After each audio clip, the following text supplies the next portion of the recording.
Kembali bersama saya Darling dari Siboling Inspirasi. Salam inspirasi buat sahabat-sahabatku dimanapun berada.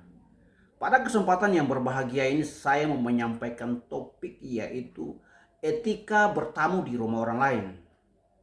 Namun sebelum saya sampaikan topik ini, mohon kesediaan waktu untuk dukung channel saya dengan berikan like, komen, subscribe, and share kepada teman-teman. Kembali ke topik saya yaitu etika bertamu di rumah orang lain.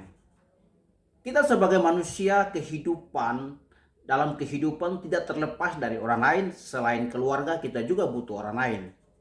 Anda butuh orang lain butuh Anda. Saya butuh Anda butuh saya. Sehingga kehidupan kita tidak hanya diisi dengan kerja, tapi kita juga perlu menyediakan waktu khusus untuk bertamu atau berkunjung ke tempat orang lain. Nah, saat kita berkunjung ke tempat orang lain, dalam arti kata ke rumah orang lain, ada beberapa hal yang perlu kita perhatikan. Yang pertama, kita harus pastikan lewat telepon atau WhatsApp apakah orang ada di rumah atau tidak. Untuk menghindari takutnya saat kita ke rumah orangnya sedang tidak ada atau juga bisa pindah alamat. Sehingga kita perlu menghubungi lewat telepon atau WhatsApp, pastikan orang ada di rumah atau tidak. Itu yang pertama. Dan yang kedua, kita harus tahu tujuan kita bertamu itu apa. Anda bayangkan Anda jalan tanpa tujuan. Dan saya yakin Anda di rumah orang pun Anda bicara sembarangan, sesukamu, kan Anda tidak punya tujuan. Ketika Anda punya tujuan, Anda tahu apa yang Anda bicarakan, apa yang Anda akan sampaikan, dan kalimat apa yang Anda harus ungkapkan saat Anda bertamu di rumah orang lain. Tentu saat kita datang di rumah orang tidak langsung kita sampaikan maksud kedatangan kita. Kita pasti ada basa-basi, ngobrol sekilas sambil ngopi. Kemudian kita sampaikan apa yang menjadi tujuan. Supaya menghindari kecurigaan orang lain. Kalau orang datang ke rumah orang terus tidak ada tujuan, setiap kali datang nggak ada tujuan, hanya mondar-mandir, hanya sekedar jalan-jalan, orang bisa curiga juga, bisa menimbulkan kesalahpahaman. Sehingga kita harus tahu tujuan kita ke rumah orang itu apa, bertamu itu apa. Ya kalau kita memang ingin bersilaturahmi, ya saya kira ya tidak apa-apa, kita lepas kangen, sudah lama kita tidak berjumpa, atau mungkin ada maksud lain yang kita ingin sampaikan. Saya kira itu lebih bagus supaya menghindari kecurigaan, dan juga kita juga bingung mau sampaikan apa karena kita nggak punya tujuan. Nah itu poin kedua, hal kedua yang perlu kita perhatikan saat bertamu atau mau bertamu ke rumah orang lain. Nah yang ketiga yang perlu kita perhatikan, saat berada di rumah orang lain atau bertamu, jangan merasa bahwa itu rumahmu sendiri. Ya, tuan rumah sering berkata, oh jangan malu-malu, anggap ini rumah kita sendiri. Saya kira itu hanya bahasa untuk menghilangkan rasa grogi kita, agar sebagai sebuah bahasa persahabatan, agar kita juga enjoy di rumah orang.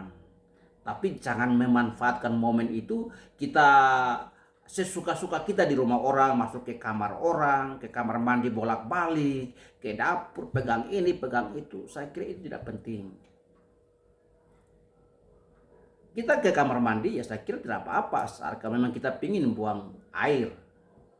Tapi kalau sampai masuk ke kamar orang sesuka-suka kita, saya kira itu hal-hal yang perlu kita hindari saat bertamu di rumah orang lain. Berbeda kalau kita berkunjung ke rumah keluarga, ya kita mengantuk, ya kita mau tidur ke kamar, itu pun harus tanya dulu kamar siapa. Jangan masuk ke kamar suami istri, kamar orang nggak boleh. Nah itu etika hal yang perlu kita perhatikan saat berada di rumah orang lain, biar kehadiran kita itu menjadi bermakna. Jangan membuat diri seolah-olah itu rumahmu, sedangkan tuan rumahmu seperti tetanggamu. Saya kira itu hal yang tidak baik. Yang keempat yang perlu kita perhatikan, hindari pertanyaan-pertanyaan yang tidak penting. Semua barang yang di rumah yang orang milik, kita tanya semua A sampai Z. Buat apa? Kalau sekedar bertanya, kalau ada anggota keluarga yang kita baru kenal, baru bertemu, kita tanya, saya kira itu wajar ya. Supaya ketika kita lagi di dalam perjalanan, kita ketemu, kita berjumpa, mungkin kita sapa, oh ini anak bapak ini. Saya kira itu wajar. Tapi kalau semua barang di rumah, keluarga semua A sampai Z semua kita bertanya, itu tidak penting. Itu akan lama-kelama menimbulkan ketidaksukaan orang terhadap kita. Orang mungkin tidak sampaikan kepada kita, tapi kan kita sudah menimbulkan luka, suasana yang tidak bagus di dalam hati mereka. Karena itu saat bertamu di rumah orang, hindari pertanyaan-pertanyaan yang tidak penting. Biar kehadiran kita bermakna, mereka pun menjadi berkat dan kita pun menjadi berkat buat mereka. Nah, sebagaimana 4 hal yang saya sampaikan, ingat yang pertama, kita harus hubungi, pastikan orangnya ada di rumah atau tidak. Dan yang kedua, saat berada di rumah orang lain, kita harus tahu tujuannya apa kita ke rumah orang. Yang ketiga, jangan merasa bahwa itu rumahmu sendiri, sehingga kamu seenaknya. Yang keempat, hindari pertanyaan-pertanyaan yang tidak penting. Jika Anda punya banyak pertanyaan, simpan pertanyaanmu. Hanya berikan beberapa pertanyaan yang penting dan itu sangat mendukung dalam kehidupan, dalam persahabatan. Saya Darling, salam inspirasi.